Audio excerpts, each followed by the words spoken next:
So, hello and welcome, everyone. Good morning, good afternoon, good evening, depending on where you're connecting from. I'm Anna Martininghi, VP of Global Development at J Worldwide. Thank you all for joining us today in the session of the Skill for Youth Employment Peer Learning Series.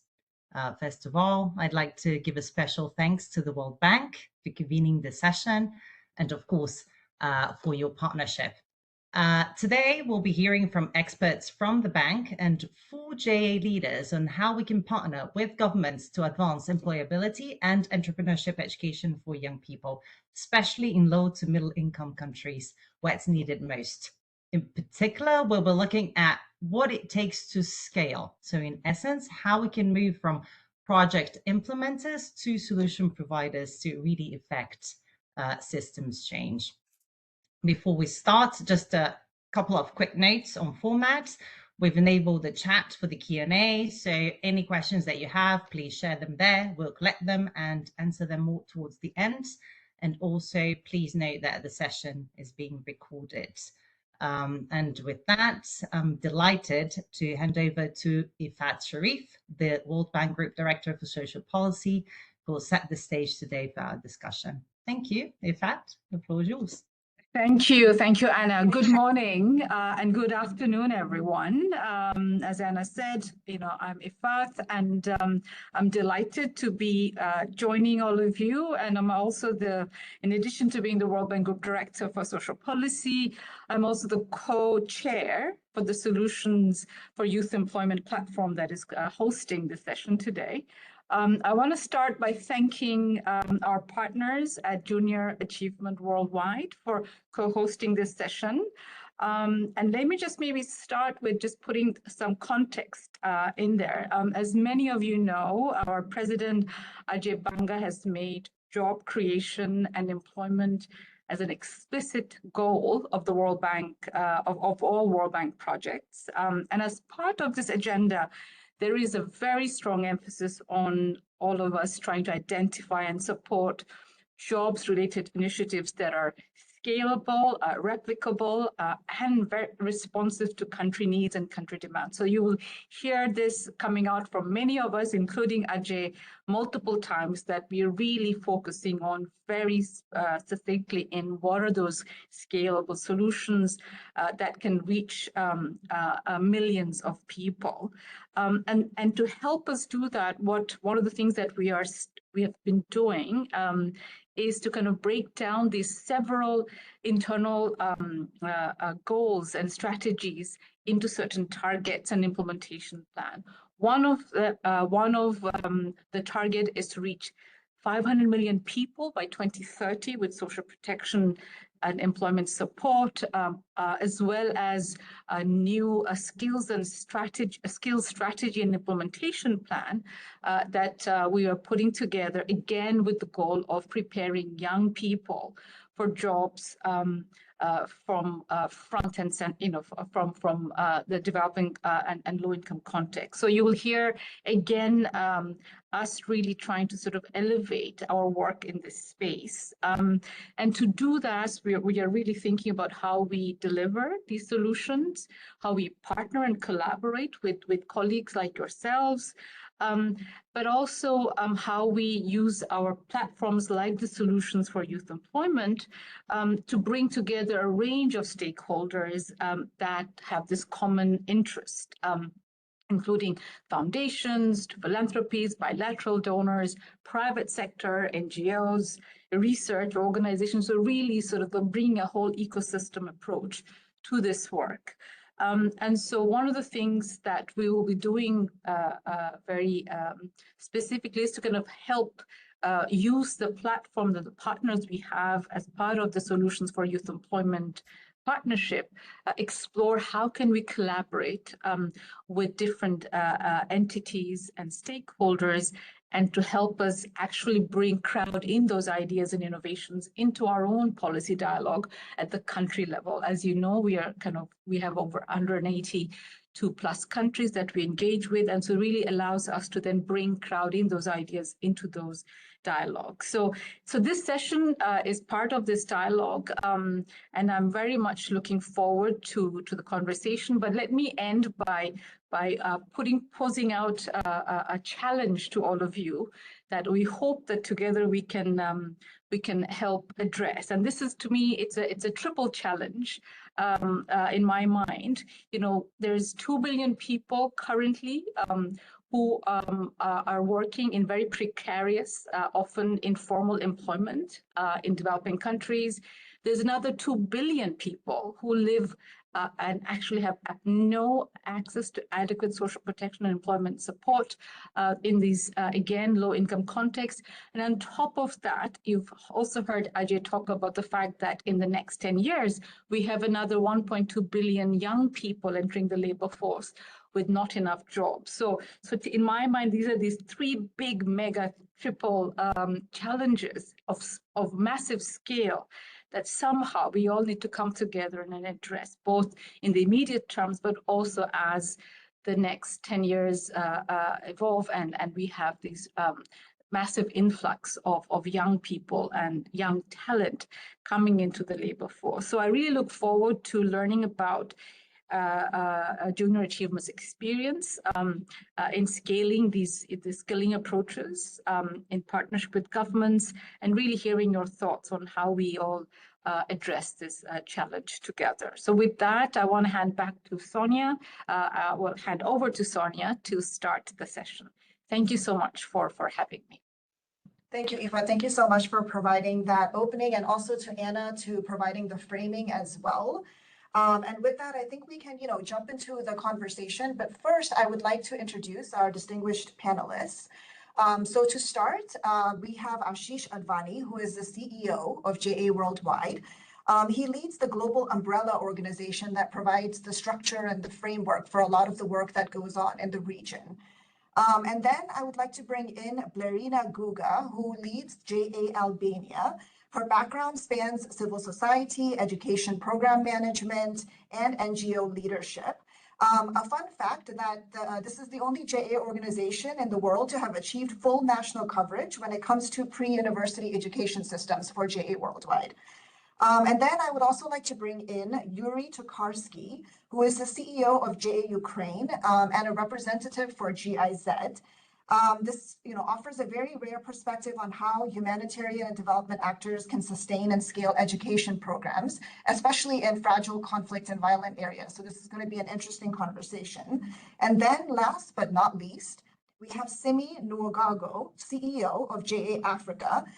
So Simi started in Nigeria in 1999, and since then she's been able to span JA Worldwide across 23 countries in Africa. So we have, quite the panel over here and lots to learn from them. So with that, let me just start off with Ashish. So you're a global organization that provides the framework and the structures that all of the regions and the country offices work with. But the management framework that you follow is known as flexible and freestyle. And so from what I understand, there are some core elements that are non-negotiable that are on the fixed side. The flexible brings in local adaptation and being able to tailor to the local context. And then the freestyle brings in this area where, your colleagues are asked to innovate, to experiment. So there's some openness over here. So from you, we would just love to learn about what is the non-negotiable, what bends in this framework, and what is left entirely to local JA leadership to, experiment on. And then perhaps if you can quickly just make us maybe walk through one example of how this has played out as you've expanded into a new country, just to kind of visualize that. Thank you, Ashish. Great. Thank you, Sonia. It's a pleasure to be part of this conversation. I started my career at the World Bank, so this is coming full circle for me to be part of this conversation. So fixed, flexible, freestyle, let me start by saying I don't want to take any credit for this framework.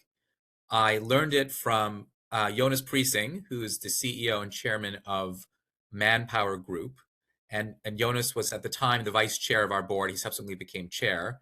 And I had a chance to shadow him for a day and see how in an organization which has 500,000 people, JA has 4,000 people spread across 120 plus countries, but Manpower Group is actually much larger. So how can a leader actually add value in an organization of scale and diversity, particularly in a global sense? So fixed, flexible, freestyle is just simple language to allow collaboration to happen, to allow innovation to happen, and for us to have some standards that truly do span the world. So what's fixed, to answer your question, it varies based on the dimension we're talking about. So let me give you a few examples. Brand is one dimension. Technology is another. Data is another. Impact measurement is another. In nonprofits, we use the word programs. Programs is a catch-all phrase for different types of learning experiences that young people can have. So it would make no sense, for example, for us to make that fixed, given the context of Albania, Ukraine, and certainly many countries in sub-Saharan Africa would be quite different. I'm in Korea today. In fact, I was with somebody who started their career at the World Bank, who actually is on the board here, and he was telling me about the Korea growth story. And the idea of somebody sitting in Boston, which is where I'm sitting in J. Watt's headquarters, defining program integrity in Korea and hoping that it would be similar to what Simi is facing across African countries would just not work. So how can we truly have quality standards to protect our brand, to elevate our brand, without having fixed elements on the programmatic side? That is the fundamental challenge of an impact-based organization. So we do it in a couple of ways. We do it by having data that we all collect in a framework. And the framework allows us to truly focus on partnerships with school systems that help youth in, for example, where Simi is in Nigeria versus where Blarina is in Albania. True partnerships with school systems, but we collect data in a way that's categorized globally using fixed standards. I can share what those are, but that just gives you a sense of one very concrete thing that we've all agreed on across our organization that is fixed. And we keep adding new things that are flexible. Flexible is actually not just completely open for innovation, but flexible is regional. So Simi, for example, is leading an effort across African countries to have some governance standards that are unique to Africa, that are different than, for example, what Blarina and Yuri are doing in Europe. So that's an example of something that's flexible, governance. While we, of course, have common governance across the global organization, to give Simi the flexibility to create unique governance for Africa allows, frankly, the quality to go up. Does that make sense, Sonia? I've kind of tried to make both fixed and flexible kind of real for you. Yeah, no, that makes sense, actually. And so I guess now we're left with freestyle. So freestyle is complete local innovation. And perhaps one of the best examples, and Blarina, because I just spent a week with you in Albania and got to see firsthand what freestyle can do, I think what has happened in Albania is a deep partnership with the AADF. And I don't want to steal any of Blarina's thunder. She'll explain what that partnership is. But the way that has come to fruition, I think, can only happen when you truly allow local teams to innovate in ways that work for them. If you think of the classic franchise model in the for-profit world is, say, McDonald's, right? There is a hamburger recipe. Everyone has to use the hamburger recipe across the world. So even if you're vegetarian in India, you kind of have to eat the beef burger, right? That just does not work. It doesn't work for McDonald's. They've changed their plans. It doesn't work for nonprofits. And I think the local innovation that's happened, at least what we saw on the ground with the partnership with AADF, is a good example of what freestyle can actually do.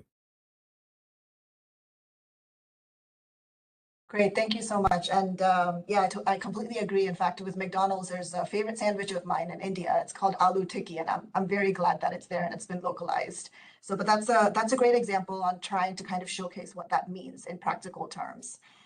So, we're going to dive into the regions to learn a little bit more and on the country level as well. But quickly, what I would like to do is allow some time to set the local context on where are you working. So, within 1 minute for each of the panelists, I'll call you in. What we would like to learn is what is your target population, age, grade level, within your region or within the country that you're working in?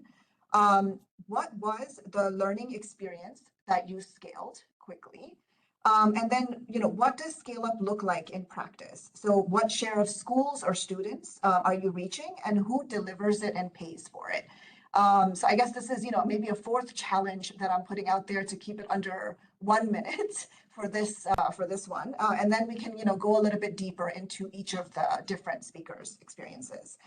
So, let me start off with Blarina and then maybe call in Yuri and Simi, if that works.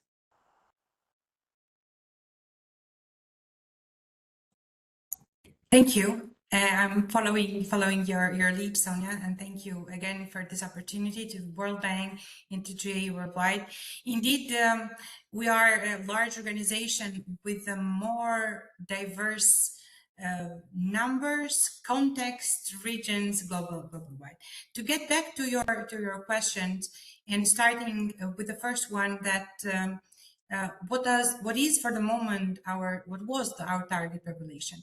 When GA of Albania was established back in 2012, it started to be piloted with 42 schools in the two most engaging models of GA, the company program and job shadowing. And it started piloting in 45 high schools across the country, mainly in the big cities, with only 45 teachers and less than 1,000 students. This was the starting point back in 2012 in order to try for the fourth time the implementation of JA in Albania, because the context of the country is that we still are considered a post-communist country, because we really are, for 50 years of a totally state-oriented economy and education system, when the free will and the free economy were a taboo for the generation of the people before the 1990s. So the eagerness of the students and the need of the demand of the education system, both teachers, parents, and institution, to grab new model of education, and especially JA, which is an experiential learning, was the key that led us to scale the learning experiences of JA models. After piloting for 3 years, and after we in the high schools, we've started piloting in elementary and middle schools with other modules of experiential learning of JA, elements of financial education and entrepreneurship.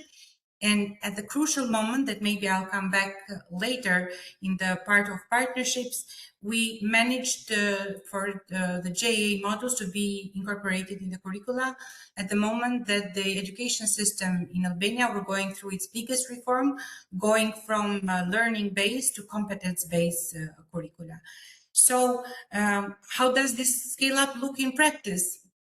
There are like 14 years of progress, not always easy, but always enabled from partners who not only paid for that, but paved the strategic partnership with the Ministry of Education and many other institutions.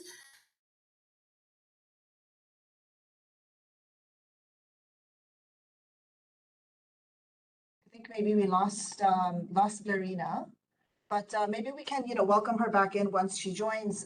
So Yuri, I don't know if I can just get you to start off. One thing I just wanted to mention, I was going to follow up on Blarina, was just she mentioned JA Shadow, the programs itself specifically. So it would be great if you're also, going to mention it, if you could just give a one line on what the program is itself. All right, thank you very much. And it's a great pleasure to be on this panel today. Blarina, I am stealing a little bit of your time, probably. I see that now you're back, but I was graciously given the opportunity to introduce myself. So Junior Achievement Ukraine was established in October 2021. We are a relatively young organization. And among all the challenges that the world was facing at that time, we were in the middle of towards the end, rather, of the COVID pandemics. So that was a challenging time to introduce new learning experiences at a time where the school system was still largely functioning online. Our initial introduction was very small in the regional scale. We were operating in just 2 regions. of the country in the very east. And this was due to our collaboration with the donor, the German development agency GIZ, who was funding this launch. And we were introducing our flagship entrepreneurship learning program called the JA Company Program to the audience of young people aged 15 to 19 who were students in vocational schools. And the year zero, we had just 11 schools who came on board for this experience. It was a new, untested program for many of them. It was optional. And then, of course, it was very much dependent on students working in teams together in an online and offline setting, working and developing a business idea, a product.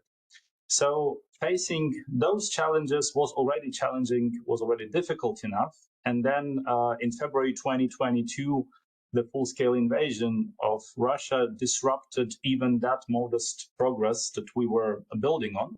So we had to adapt. And there, the flexibility that Ashish spoke so much about was really the strength of our organization. And jointly with the donor, we were able to shift to the geographical focus of our operation. And since the very beginning, our programs were about targeting the vulnerable parts of the population. So we were working a lot with internally displaced youth. We were working a lot with persons who came from socially disadvantaged backgrounds, and we really much wanted to maintain that focus. So we started targeting the areas which hosted most of the displaced youth that were being evacuated from the eastern regions. And by doing that, we were able to achieve modest success in year one. And what really kicked us off in year two was the fact that we were able to secure governmental accreditation of our program, the JA Company Program, by the Ministry of Education. As a voluntary subject, but still it very much increased the reach and increased the attractiveness of the program. So since that, we were able to, starting from 11 schools in 2021, in year 2026, we are reaching over 200, which is about 30% of all vocational schools in the country. And we think it's part of our success is that this target audience, the underserved youth, the youth that was displaced, that is facing difficult challenges in integrating in their new communities, they are the ones who benefit the most from the skills that our entrepreneurship program is teaching, is bringing to them. So we believe that part of this success in scaling the program was that it really matched the need on the market, and it really offered a new, exciting, practical learning journey to a system that was rather focusing on theory. And by bringing practice into the classroom, by making students work as if they were operating a real company, plus the support and collaboration of the Ministry of Education was what really enabled us to drive this success forward even today. And I'm looking forward to tell you more about this when my turn comes up next. Thank you. Great, thank you so much, Yuri. That's quite impressive. I'm going all the way to 200 schools. That's quite a feat. So Simi, I will call you in, and then if we can just keep our response to about a minute or 2 minutes, we'll dive deeper into the specific context. Thank you. Sure. Thank you and for having me and giving me the opportunity to be here. So Junior Achievement started in Africa over 40 years ago, and we've typically run the JA programs like the company program that both Yuri and Blerina spoke about. But about 10 years ago, we started focusing on older youth in the age group of 16 to 25, given the high number of unemployed youth, post-secondary youth who are not getting into universities, who are having to go into the workforce without the requisite skills. And so we started, thanks to the adaptability that both Yuri and Ashish have spoken about, we started thinking about programs that were specifically for African youth in this age category and developed the Social Equity Program, which is a program designed to help out of school youth, post-secondary youth who may not be in school, may not be in employment, and may be maybe at training at a TVET center to get the entrepreneurship skills they need to become job creators versus job seekers. And so these learning experiences actually a combination of boot camps and digital entrepreneurship, as well as mentoring and coaching, internships to eventually land them in employment or get them apprenticeships that will land them in entrepreneurship development. And so this program we've done in 9 countries in partnership with governments, with academic institutions, we have ministries of youth and ministries of education. And who pays for it? The foundations that support us. Zurich Foundation was the first to support this program from development. And now we have MasterCard Foundation also expanding it into Nigeria and Rwanda. And we're working very closely with government in both countries as well to embed this in the national curriculum as well.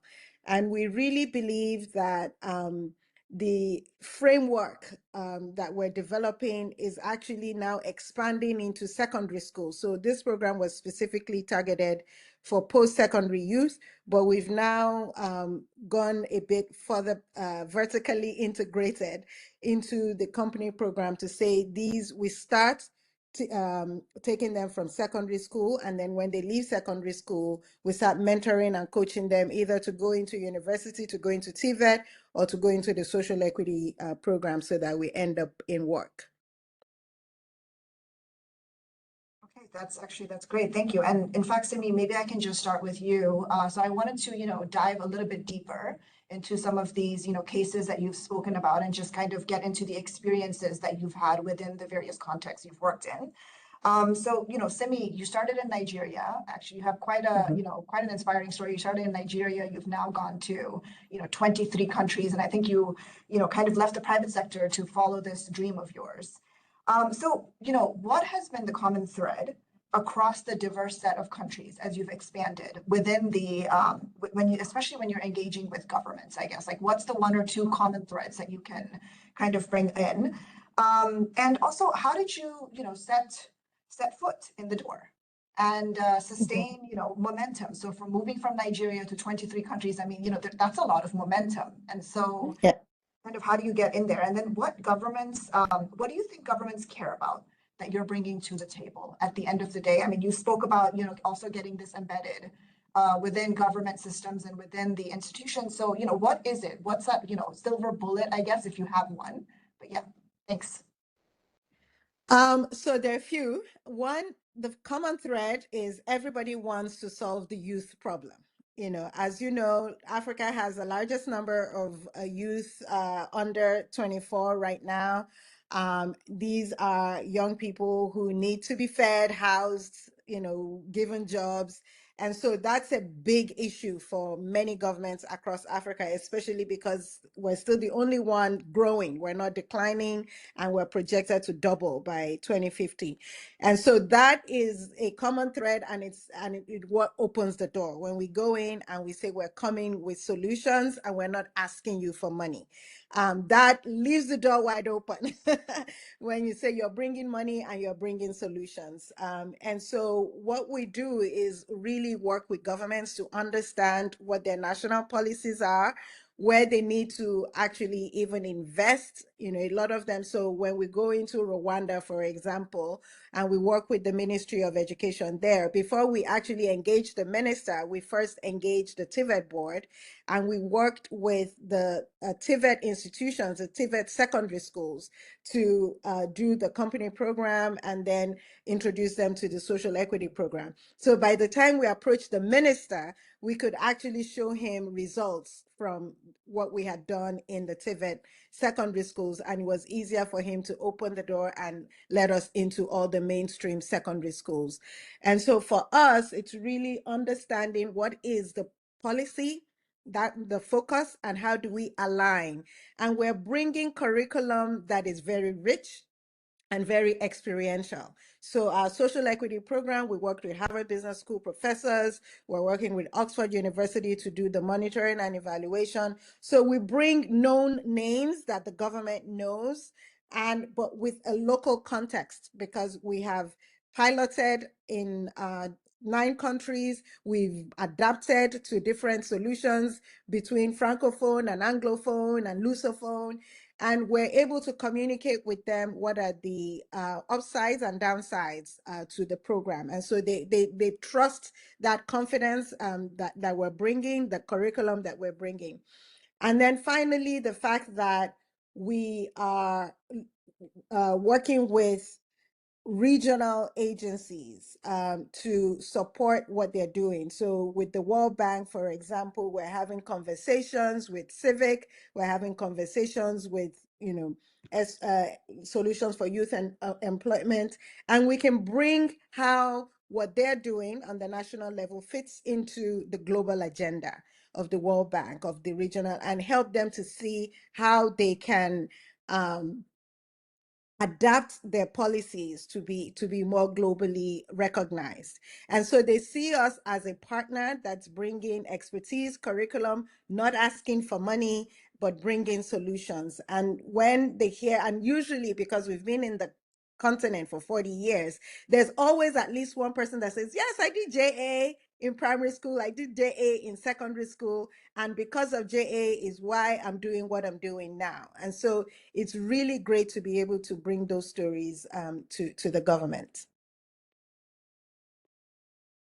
Great, thank you. And so I guess, what you're saying is basically you're bringing in the proof of concept first and providing the solutions, and that's what's actually opening the doors. And then, of course, as you gain more countries, the more trust you're building on the continent as well. And then I guess the other thing that's very important is that you're coordinating with the ecosystem within the local level as well. So for example, with the World Bank or with, I guess, other NGOs that are already existing. Yes, and just to say on the ecosystem piece, we also hold stakeholder convenings and we invite them, the government. So for example, in Rwanda, we had a stakeholder convening where we invited the ministries, the teachers, the businesses that are providing the mentors, and we were able to show them the impact of the work that we're doing and help them to give us feedback on how to make it better. And so when they hear from the teachers and they hear from the students and they hear from the business leaders, the government ministers see that, okay, this is a real ecosystem support that we're bringing to them. It's not just us, it's everybody that we bring on the journey. Okay, great. And so, with that, Blerina, I would like to bring you in on Albania. So you're reaching 100% of pre-university schools. And so, clearly that's a pretty large, partnership that you've grown in some reforms, and these reforms don't necessarily happen in a vacuum. So what was the single most critical factor that made the Ministry of Education in Albania actually say yes to partner with you? And maybe it's a similar story to what Simi said, but it would just be nice to kind of hear from you on that perspective. I think you're on mute, Larina.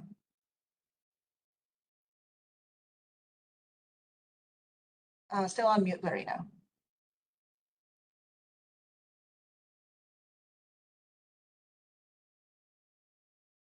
We can't hear you, Blerina. I think you're still on mute.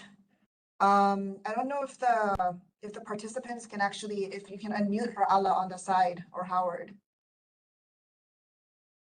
I sent a request to unmute, but I cannot unmute it myself, unfortunately. Okay, great. So then maybe what we'll do is we'll move to Yuri, and Blerina will come back to you with that question. I guess it gives you an advantage to think about it a little bit longer while you wait. Okay, so then while you're figuring that out, so Yuri, you're a very interesting case. I mean, you're running JA during an ongoing war at this this point. That must be incredibly challenging. I guess, you kind of went into how this affects your work with the government. But I guess, more closely, we want to know, is there like institutional paralysis because of the war, or is it the opposite, where you have this heightened sense of urgency to enable reforms and cooperate with non-state actors? So how does that work? And then, you've kind of gone into this a little bit, but let me also ask you something about how you, measure your results as well within this type of an environment. It's much easier to track the number of youth you're reaching and their perceptions of the program when it comes to labor market impacts for income and job quality, which may materialize. But what metrics is it that governments care about, and especially in conflict affected, where it's much harder to kind of count these metrics and see the impact? Sure. Thank you very much, Sonia, for these two very important questions. Coming to the war time environment, it is challenging, profoundly so. And I want to be very honest, though. It is my deep belief that the reason why Ukraine and the Ukrainian society has been so successful and resilient in facing these 4 years of aggressive war is the amazing ability of various institutions to function and to collaborate in the time of a crisis. So speaking about paralysis is definitely not the case that we were seeing in Ukraine in our collaboration with government stakeholders, with the schools, and with other partners, including in the private sector that we are working with. On the institutional side, of course, the picture is nuanced. There are moments of friction. There are schools that operate in shelters. There are teachers and there are entire schools that are displaced, relocated to other regions. There are many students who are unable to pursue offline instruction. And there is, of course, administrative capacity that is often stretched thin, and of course the budgetary constraints as well in the education system in general. But I have to say that the partners that we are working with, in particular the ministry and the regional level education authorities, are navigating this enormous burden with a high degree of success and flexibility. They have to keep the system running while also planning for post-war recovery and doing a very important reform of the secondary school system and vocational school system simultaneously. Just recently, this year, in all secondary schools in Ukraine, starting from the 10th grade, entrepreneurship and financial literacy have become compulsory subjects. This was a move that was preceded by careful design of the new curricular textbooks, incorporating best practices. It took a couple of years and it was launched just this school year in September. Also, this year, the government has passed a new regulation reforming the vocational school system, increasing their independence and self-governance, and also listing entrepreneurship and financial literacy as one of key 10 skills that every young vocational school graduate should possess. So this demonstrates the thinking that the government is taking towards entrepreneurship, towards financial literacy as skills that are critical to boosting the employment of the young people and their integration on the labor market. So I think really, of course, given all the security challenges, all the financial challenges that the whole environment, the whole education environment is facing, I think we have a genuine window of opportunity with programs like ours, implemented by nonprofits like ours, to really bridge these gaps that are emerging on the labor market. And I think we as nonprofits are very well positioned with our flexibility and our partnerships that are reaching to various international donors to react quickly as the situation unfolds. And I think this was also part what made us quite successful, leveraging this flexibility and these connections that made our programs so widespread and popular in Ukraine. And the second part, or the second question, was about measuring impact and understanding what really our programs are bringing, what kind of effect they have on the young people. And of course, measuring impact is built into every educational experience, every learning experience that we are delivering, and we have various metrics to define our success. We see our success as the fact that more young people are interested in entrepreneurship as a career path. More people are opening startups. More people are thinking about starting their own business even after they have a career as an employee, specifically in the vocational sector. We see this very well in our students, most of whom would prefer to become entrepreneurs, not immediately after they graduate, but after they gain the first work experience. And then definitely what they want to do in their life is to start their own small, medium business and be part of their community as an employer.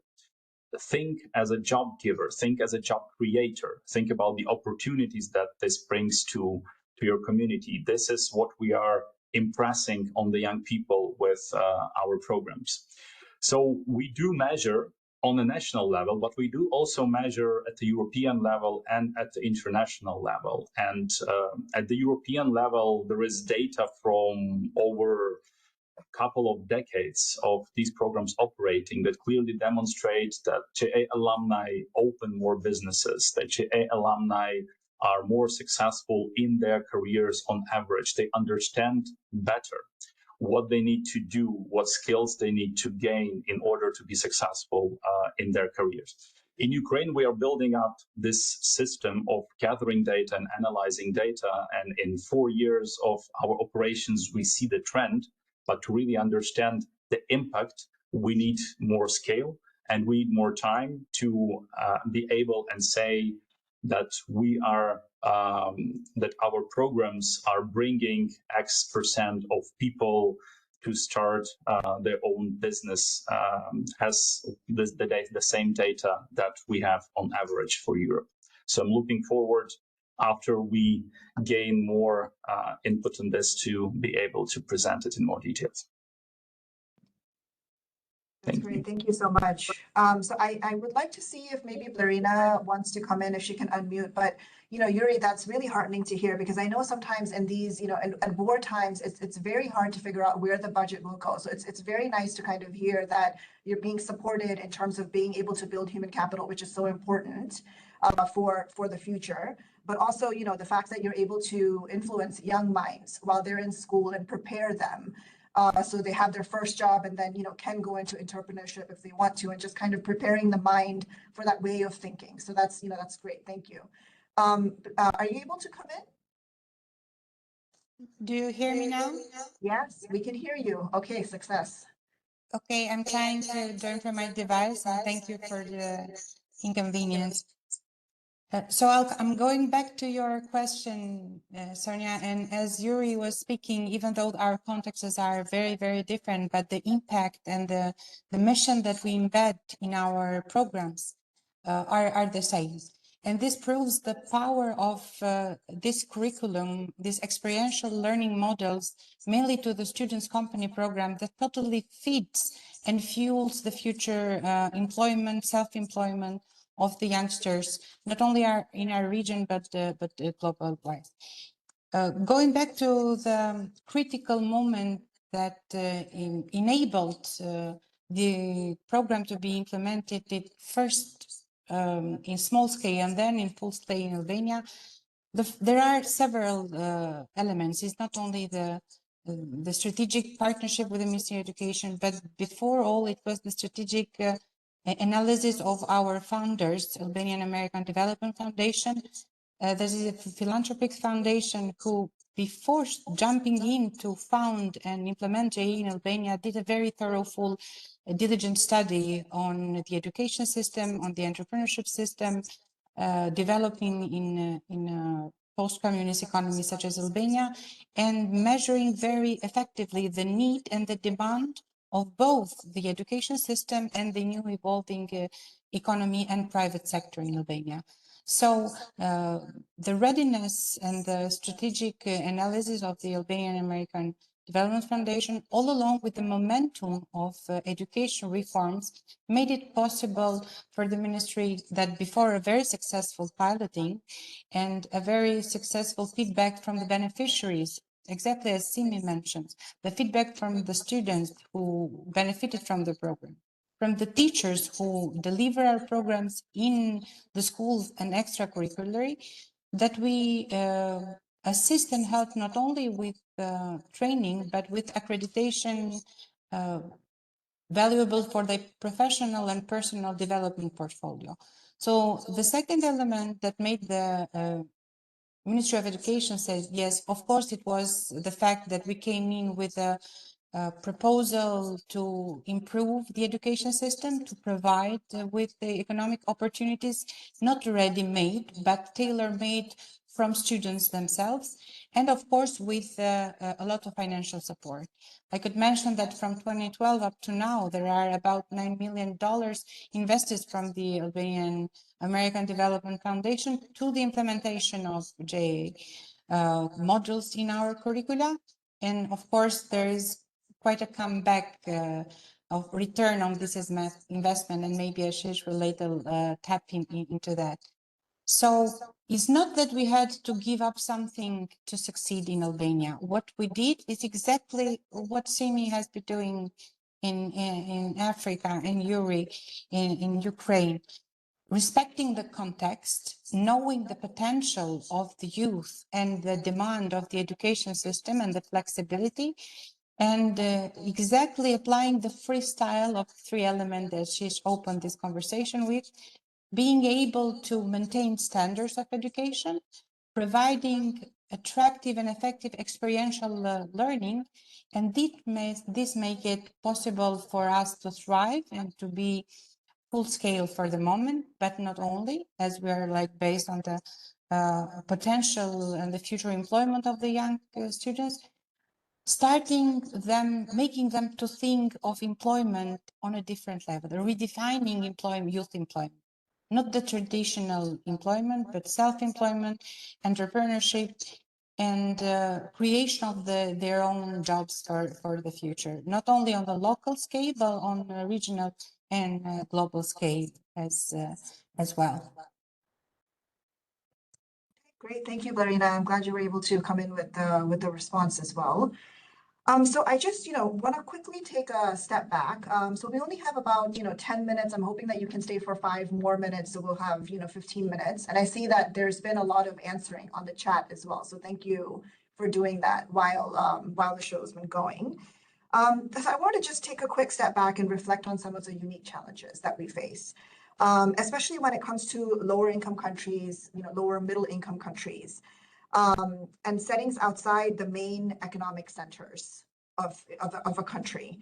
So JA's DNA and operating model are very much built on partnerships with the private sector. So for example, funding from big national and local corporations, making sure that a lot of the local volunteers are from the business community maybe, and also engaging with companies on the skills that they're looking for. So that the skills you're providing are very much in need of the private sector that's there. But so Ashish, I kind of want to start with you on this. So how have you adapted to being able to scale experiential learning for youth to environments where the private sector is maybe more fragmented, especially in scenarios where it's just small and the fiscal resources are scarce? So how have you kind of been able to work with that? Great question. Thank you. Let me start by just commenting on the fact that many of my colleagues have talked about J company programs. So to answer your question, we should probably explain what that is. That is a program. It's a multi-week program, about 18 weeks in most contexts. It's a program that I did when I was in school in Canada. And it allows young people to actually create a real business while they're in school. And it's done with business mentors and volunteers who work with teachers often to teach the curriculum so they actually get real business help as they launch a real business, not just a PowerPoint presentation with a vision. And it teaches so many valuable skills which help young people truly think of themselves as job creators. And we have ample evidence and data that shows they become job creators and entrepreneurs in various contexts around the world. Now, how does that scale and how does that get varied in a resource-constrained environment? Well, the reality is JA is a nonprofit. We're resource-constrained everywhere. Let me just start by saying that.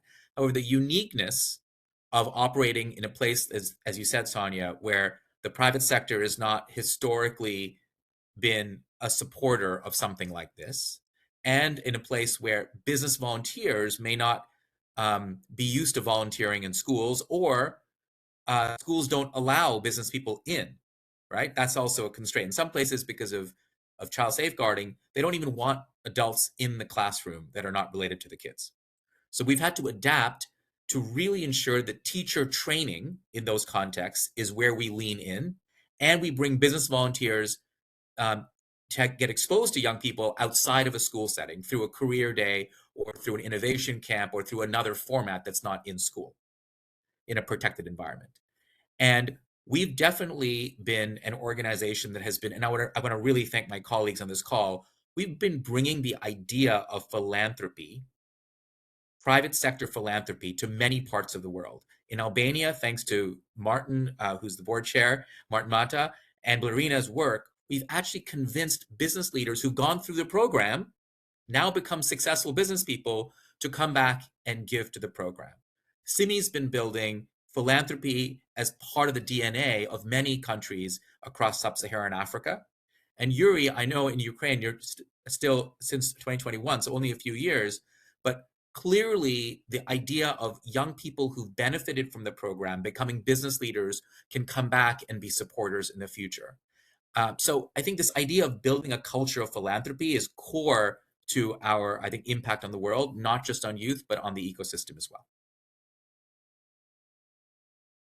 That's great, Ashish. Thank you. Yeah, I mean, building that in kind of allows you to continue scaling as well. So it's a system that just works on its own and just keeps going. So that's, yeah, it's great to hear. So Simi, I wanted to, move over to you. So you've spoken about the apprenticeship programs that you've, kind of developed and scaled out. So one of the challenges within lower and middle income contexts is that foundational learning is also weak. And with scarce resources, education ministries kind of have to make very intentional choices about where they are investing. So do you see a trade-off between focusing on foundational literacy and numeracy versus adding new learning experiences related to work readiness or apprenticeships or entrepreneurship? So we don't see it as a trade-off.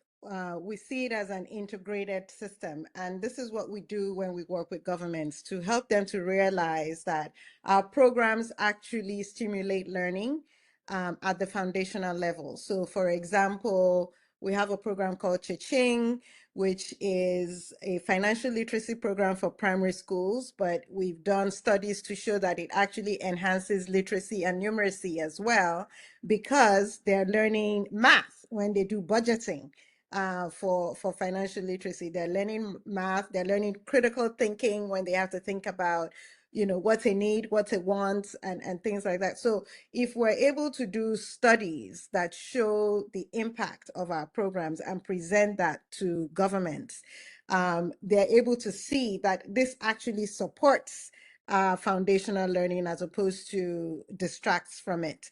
And then going back to the question you asked, Ashish, earlier about the countries that are in lower middle income states and have the weaker resources, what we do in that instance is support with bringing in resources that can help build the sustainability of the programs. For example, we are currently talking to the civic group within the World Bank about creating a civic fund in challenge, as a response to a challenge grant from one of our donors, Zurich Foundation.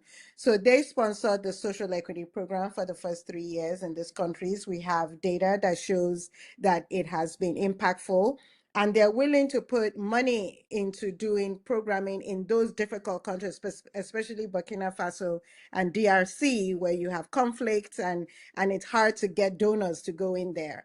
And so they're willing to put money and challenge the World Bank to support that with, you know, evidence that this program works in these countries, because we have young people who have started programs, who have started businesses, and who have said this is because they participated in the social equity program. And so we're also bringing resources to the organizations, and we're hoping that we can support the governments in getting the resources they need to make this part of the curriculum in their countries.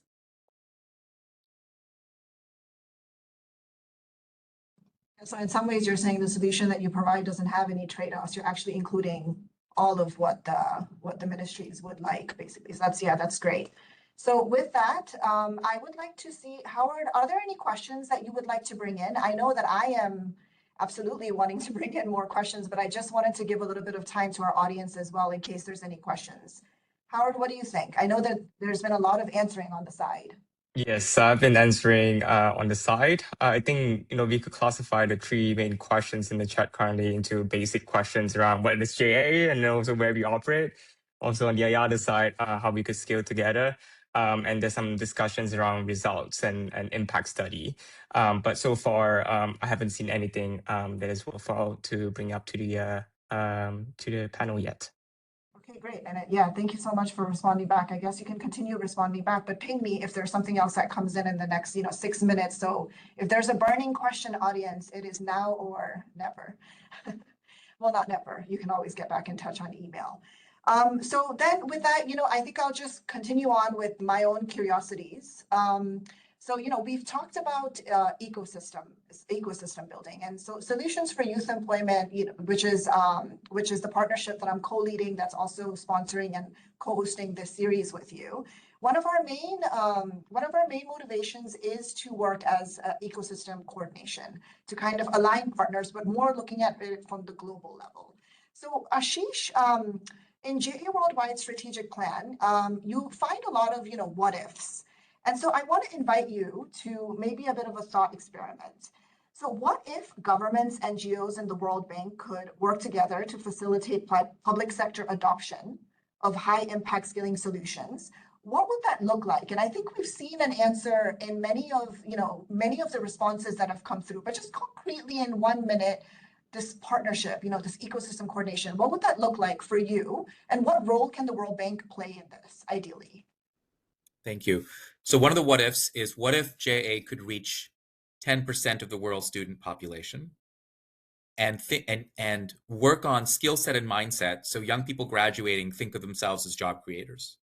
Now, what could the World Bank do to, because that mission is very aligned with what Ajay has talked about, which is the jobs agenda.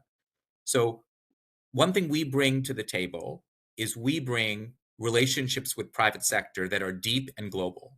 So 70% of the Fortune 200 partner with JA as funders. And in many parts of the world, we have local businesses.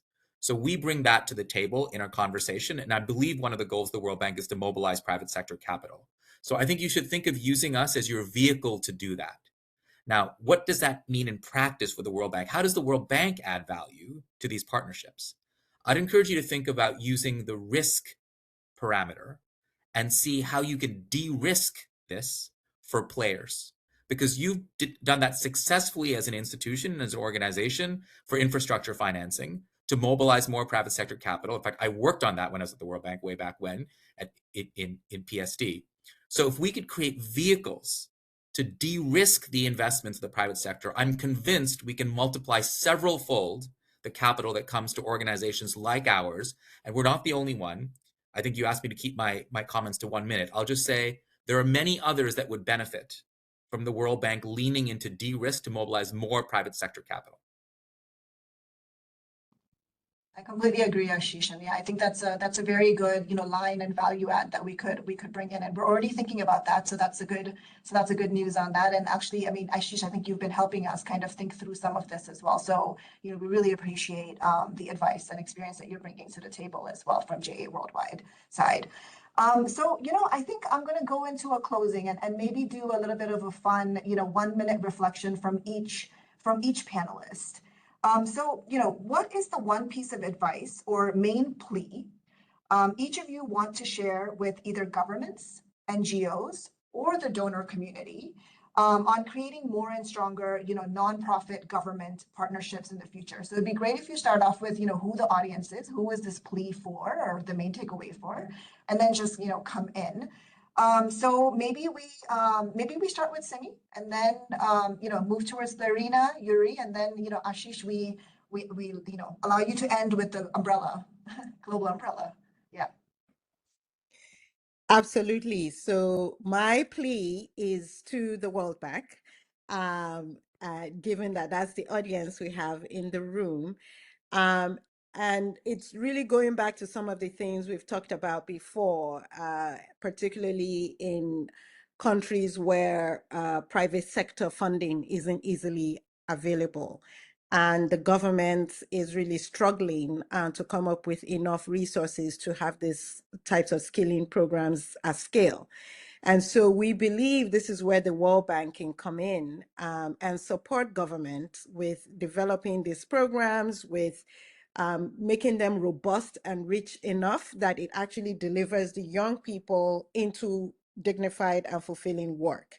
And so we are prepared as JA to work with you to develop the ecosystem required to make this work, both on the national level, the regional level, and the global level. But we are inviting you to partner with us to make this a real solution, particularly in Africa, where the young people are.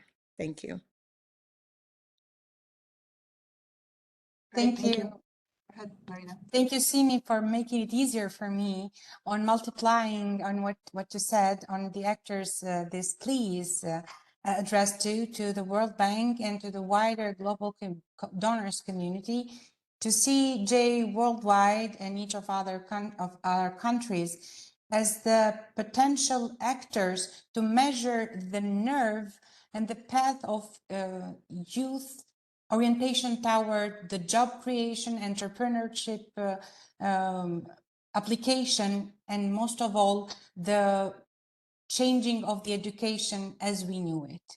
Because what we bring on the table as experiential learning is something that no degree, no piece of paper can take away from the youngster. So while you tap in the youth potential that we bring on the table with the structures, curricula that bonds the traditional education smoothly to the new century form of education, to bridge them to not only dignified work, but to a dignified self-perception and new forms of entrepreneurship. That's what we bring on the table, and we are very open to share it, and we're flexible enough to adapt it in order to contribute to what we all are aiming for, to a distant future, and